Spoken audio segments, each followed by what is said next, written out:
This one's going to be a quick one for us. We're going to go through this fairly quickly, but this is something you need to consider, right? From a tax perspective, from a business growth perspective, from a business development standpoint, you need to take a look at your organization, your management, and your structure of your company, right? So, how will your company be legally structured? What changes do you need to make? You need to start here, right? There are so many businesses that they're ready to bring in a partner and they got to restructure the whole thing because they haven't planned it out, right?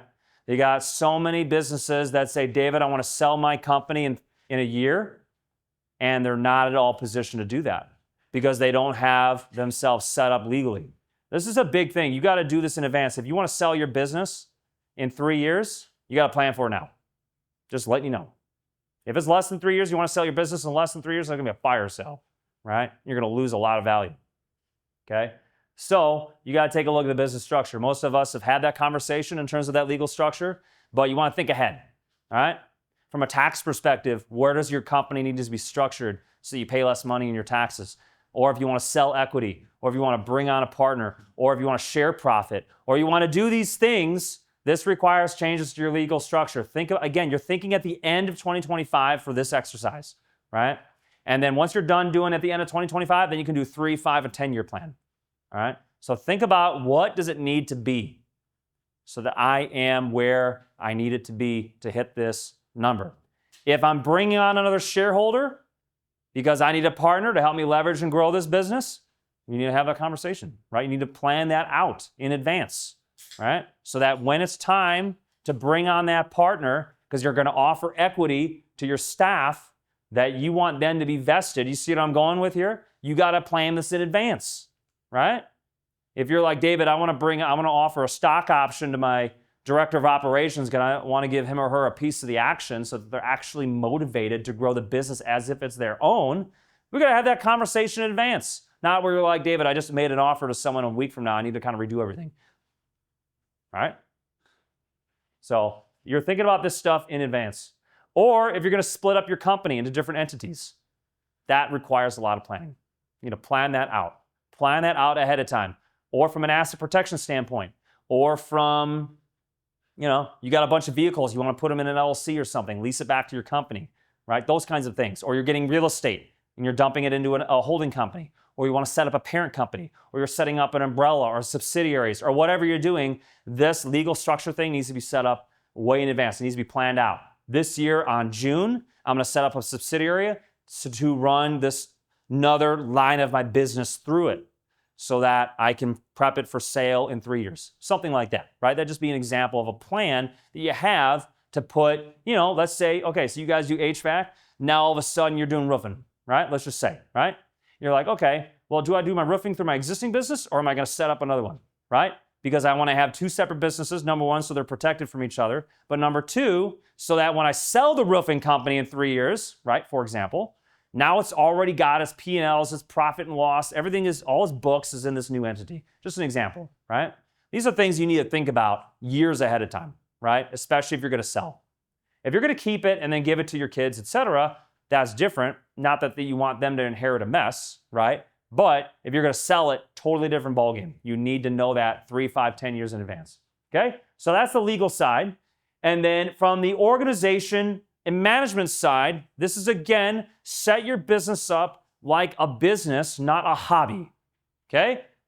Like a job. I'm just here to just punch the time clock. It's my job, right? No, you're the owner. You're going to structure it so that you're on the top as the owner. Then you've got your positions in effect that will manage the team without you according to your standards with KPIs that you've already set. KPI is key performance indicator. How does your staff know when they're doing a good job? How do they know when they've been successful? You see what I'm saying? Like, you've got to have this. Now, even if it's one person, fine. Make the org chart. This is called an org chart, organizational chart, right? And then you can have it in your business plan of different versions of when you're hiring. Where are they going? Who are they responsible to? Who are they reporting to, right? When we first started at Shoup Legal, before California Business Formations even existed, it was basically Andrea, and then later it was Andrea and me, and we had it like this. Just a flat line of everybody that reported to me and Andrea. Holy crap, what a nightmare, right? And then we learned, no, we need to set it up like this. So we have people reporting to each other, right? That kind of thing, all right? That's stuff you got. And again, if you don't have that now or you don't need that now, that's fine. But when you are going to do that, put it in your business plan and structure it so you know who you're hiring and when, so that you can set this up. So you've got people to report internally, and then they report to you as the owner. You see what I'm saying? So even if it's, Glenn, you're hiring, that productions manager, okay? Well, when you're not there, who's holding this production manager accountable, right? For example. Or maybe the production manager is holding your other techs accountable, right? That's what this is. That's all this is. You're going to put in your business plan so you know when you're doing it and who you're hiring, right? Who you're posting. Rather than going through what Andrew and I went through, we're going to have a line of 20 people in one line. And then there's me and her. Whew, that's stressful, right? We got 20 people asking us what to do every 5 minutes. That is really infuriating, right? And then we're like, oh, wait a minute. We can promote some of these people or hire managers that are actually experienced in doing this. What a surprise. And now you got people leading the team, right? In the Marines, and I know Maurice knows this, in the Marines, you basically are only leading 3 or 4 people at a time. That's it, right? In the infantry, which is what I did, you got your platoon sergeant who runs 3 or 4 squad leaders. A squad leader is in charge of 3 or 4 team leaders. That team leader is responsible for 3 or 4 people, riflemen or whatever. Marine Corps keeps it pretty doggone simple, right? Because in combat, it needs to be simple. If it's too complicated, it won't work, right? But you can see the structure in the Marines. And the Marine Corps has never lost a war, ever. Only branch that can say that. They've never lost. Not in terms of a battle, but in terms of like an overall conflict. The Marine Corps is 100% perfect track record in kicking ass, right? So they make it simple, right? They didn't have 20 privates reporting to one sergeant. Oh my God, the sergeant would start killing people, right? Right? It sets it up in a pyramid. Don't do what Andrew and I did and have 20 people reporting to one person. That'll drive you insane. You need to have a structure in place to lead your team, especially when you're not there. Hold them accountable, right? So there you go. Yeah. Maurice, how many people would you have slayed if you had 30 privates reporting to you? I would have tapped her up. Not going to do it. Right? Okay. Anyways, so this goes, it is not something you have to do now, but you should know what you have. Know what you have, right? If you got 20 people, know where you're at so you can see the weaknesses and start developing it, okay? All right. Layers of management, we already talked about that. We talked about the cross-training and then the policy systems and procedures. If you don't have policy systems and procedures in effect right now for your staff, you need to get them. Get them, right? So they know what they're doing.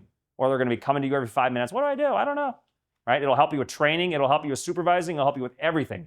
You need a dictionary of, what you do and how you do it. Standards, right? That's what the policy systems and procedures are called PSPs, right? PSPs.